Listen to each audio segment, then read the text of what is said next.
Okay, there we go. Just doing some stream setup. Now we're going to do the quick pre-show. You can see we're doing realism overhaul. And so for engines, we've got these are from the Atlas. And we can see you got a full burn failure rate of 4.3%, which is low, but not nothing. And so with these, there's a risk that if one of these side ones shuts down early, it'll begin to pitch over and very quickly become, and if that happens a lot of times, it's going to crash into the ground. So, what we're going to do is going to shut one of them down at low altitude, then press the abort button. Which, you know, that's fun. And that will just sort of be the pre-show, and then just in simulation. And then after that, we're going to be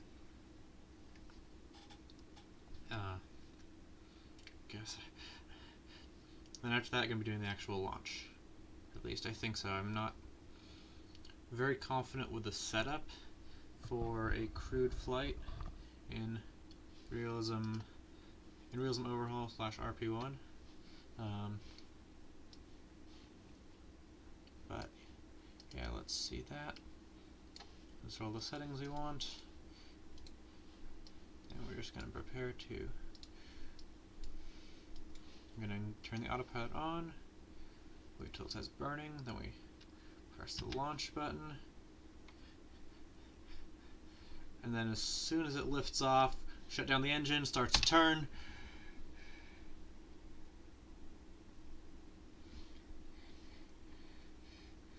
and we brake clear and deploy the parachutes.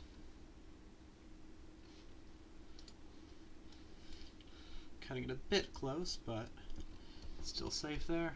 And in flight, it will probably be a little faster in the reflexes if anything goes wrong. So that's sort of the pre-show test in simulation. Let's just go back to the editor, and we're gonna finally do our launch. Yes, my PC it's fast, but this is a big mod pack, so it's not, you know, performance isn't exactly fantastic. Yeah, let's see.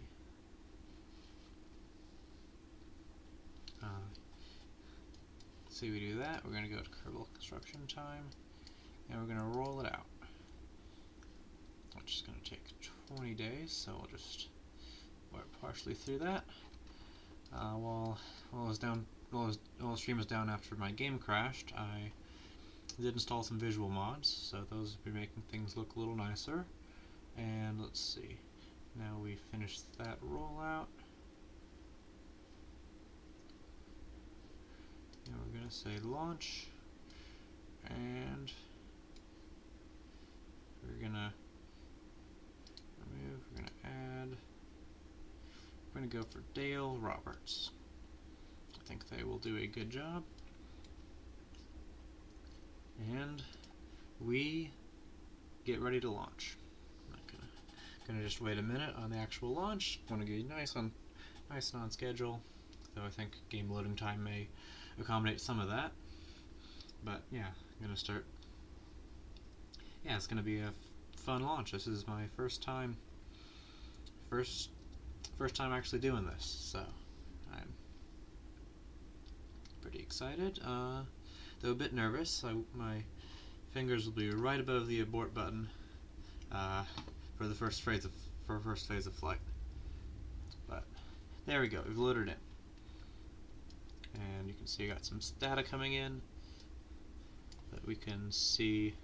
So yeah, we can see we've got engines. These are Atlas engines, decently rated. The start of it, we're going to turn these engines on because this is realism overhaul. Need to take a little while to throttle up. Once they do, MechJab will command their release, and then to get farther on, we'll have the boosters, side boosters separate. Later we'll ditch the fairings, and then ditch the launch abort system. And then we have this open up, and we've got a cryogenic engine which will perform the rest of the orbit insertion. And then we've got some orbital maneuvering stuff in the very top, which I'll show you once we've hit orbit.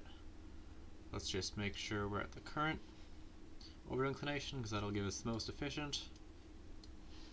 And it is time. Okay. I'm nervous, but let's make sure. Yep, everything's running. Nervous. Okay. Let's engage the autopilot. Autopilot, it's burning. And we start the launch sequence.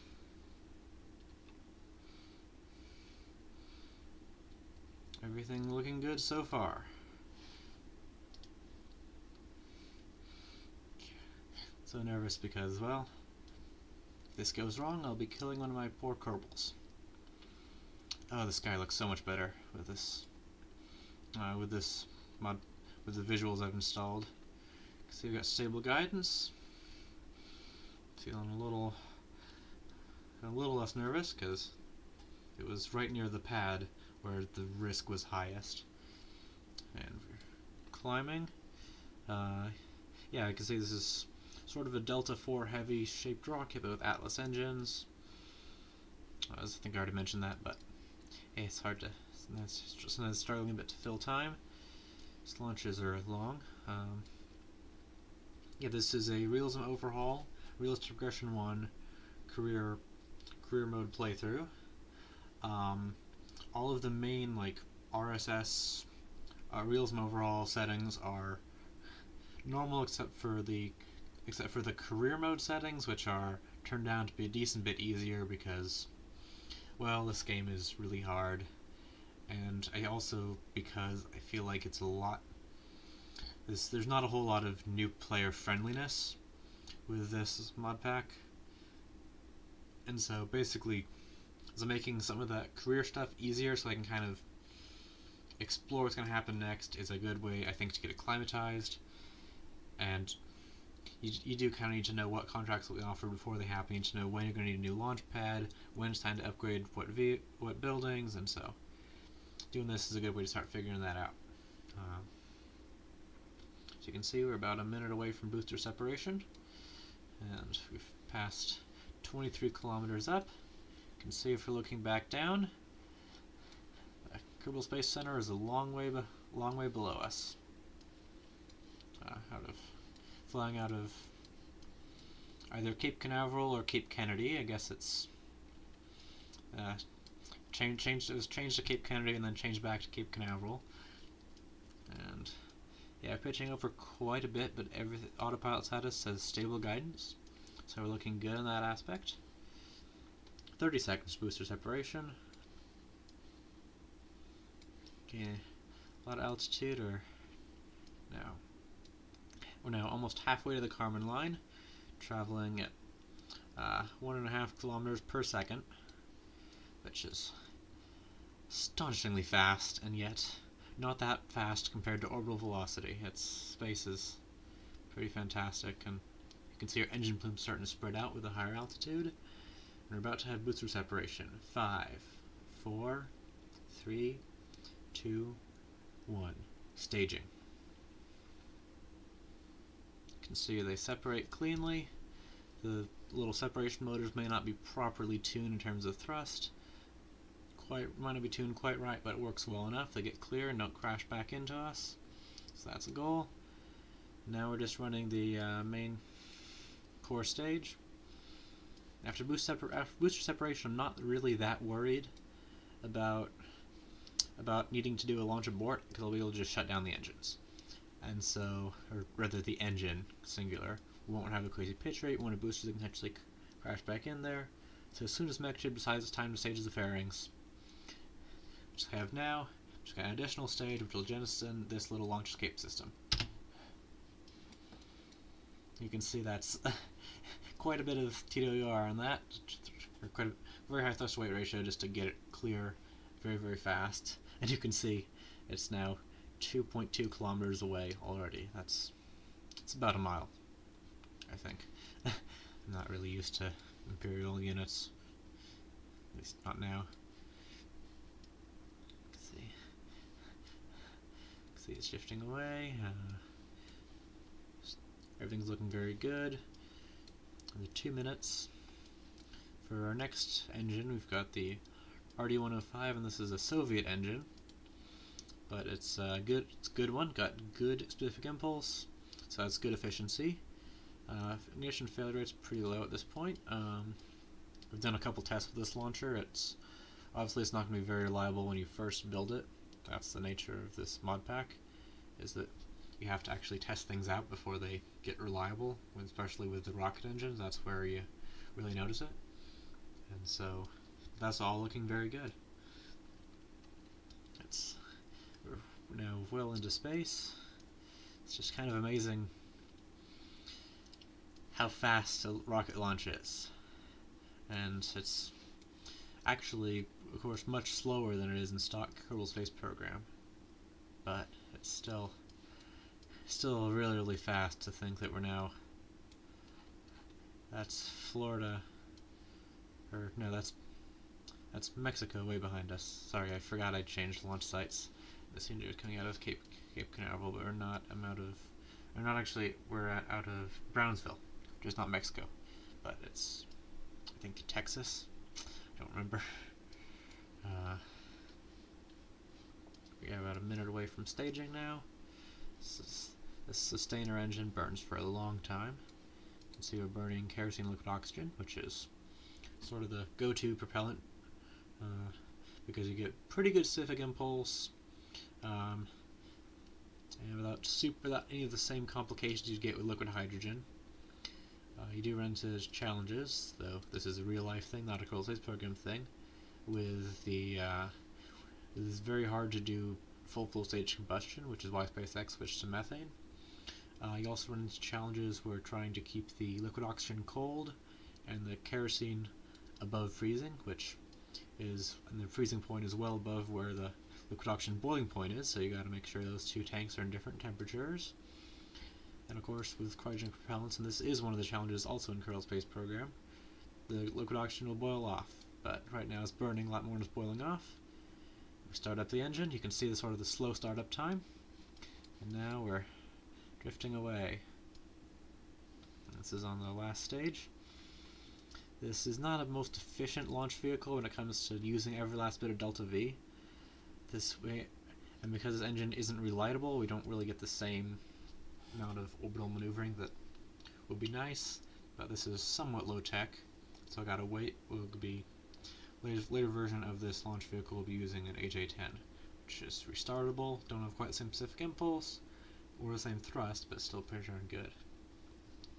So that'll be later on, but for now I've got this nice cryogenic stage. You can see we're at 2.7 kilometers per second of delta V yet to burn, and see our periapsis height starting to tick up.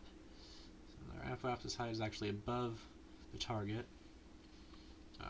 which is 2,200 kilometers, or no, 220 kilometers for both. And so, but it's above that target, and so I'm going to go is it'll burn a little up, and then we're going to burn past our apogee, or apoapsis if you're more used to the stock KSP terms, which is sort of thing real rockets will do. And it's definitely a bit weird to think of them doing it at first, but yeah, unless you're going for a pretty darn high orbit, rockets will burn past the apoapsis or apogee. It's kind of weird switching the terms around, but we'll go for a slightly more specific. Try to use a slightly more specific apogee. But I've got that going well, and then I got some science running in here. You can see liquids and microgravity, visual tracking, and then crew report and telemetry analysis, and then supersonic flight analysis we had back when it was in Earth's atmosphere. But yeah, okay, yeah. So we definitely were launching out of Brownsville, because now that is Florida. There's the Bahamas, Cuba, and all that below us. We're using the Mercury capsule, that's kind of behind the Flight Kerbal Engineer Redux readouts. But yeah, I got this engine burning set, and then we're gonna, which you can see we're now 200 seconds away from completing orbital insertion, or orbital injection, as you might have seen from the latest XKCD. Yeah, these are my MechJeb settings, they're not great. I think I need to stage fairings earlier. And of course, the booster pitch start and booster pitch rate, you should be tuned to your custom, tuned to your launch vehicle to some extent. That's, yeah. You want to use higher pitch start, lower pitch rate for lower thrust to weight ratio vehicles, but if you're doing higher thrust to weight ratio ones, you might want to go for more like the default seems to work pretty well of 50 and 0.5. The other kind of weird ones, sort of weird things in realism overhaul, at least relative to stock KSP, is we've got a thrust to weight ratio that's less than 1, which you normally, in control space program, generally you've always got it above 1, a decent bit, but you don't actually need it for upper stages, and, well, you generally don't have more thrust than you know what to do with than in realism overhaul. That's sort of the challenge.